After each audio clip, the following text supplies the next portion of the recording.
الف لام میم ذالک الکتاب لا ریب فیہ۔ الف لام میم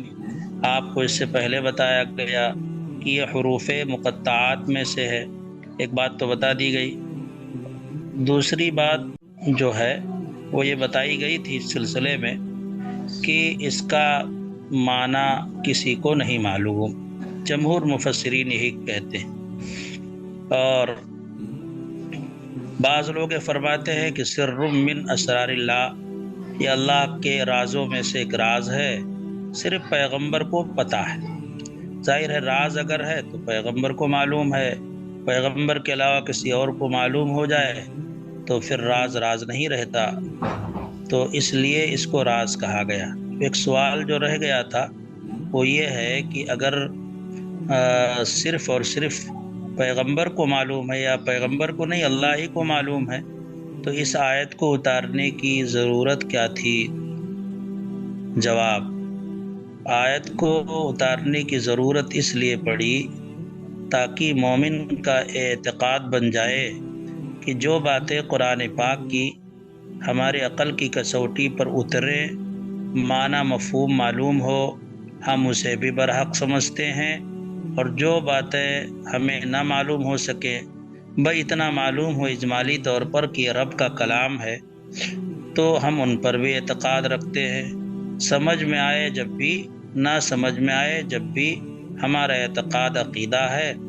تو اس لیے آیتیں نازل ہوئیں تاکہ یہ باور کرا دیا جائے کہ تمہاری سمجھ میں جو باتیں آئے اللہ کی اس پر بھی اعتقاد رکھنا ضروری ہے، اور نہ سمجھ میں آئے جب بھی اس پر اعتقاد رکھنا ضروری ہے۔ ذالک الکتاب لا ریب۔ اچھا ایک بات اور رہ گئی تھی، صرف حروف مقطعات نہیں بلکہ یہ آیت متشابہات میں سے، آیت متشابہات،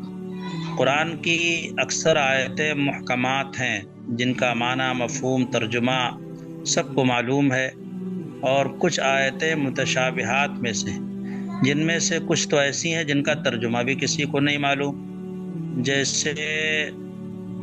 الف لام میم، الف لام را، الف لام میم صاد، یاسین، طاسین، حامیم عین سین قاف وغیرہ، ترجمہ بھی نہیں معلوم ہے اس کا کسی کو۔ اور بعض ایسی ہے آیتیں کہ ترجمہ معلوم ہے لیکن اس کا مطلب کیا ہے، صحیح مراد کیا ہے، اس کے سلسلے میں ہمیں واقفیت نہیں ہوتی، جیسے استویٰ علی العرش، اللہ عرش پر مستوی ہو گیا، بیٹھ گیا۔ ظاہر ہے کہ اللہ کی ذات اٹھنے، بیٹھنے، کھڑے ہونے، چلنے پھرنے سے بے نیاز ہے، تو عرش پر مستوی کس طرح ہوا اس کی وہ کیفیت وہی جانتا ہے، اور مراد اس کی کیا ہے اللہ ہی کو معلوم۔ تو یہ حروف مقطعات جو ہیں آیت متشابہات میں سے ان کا شمار ہوتا ہے۔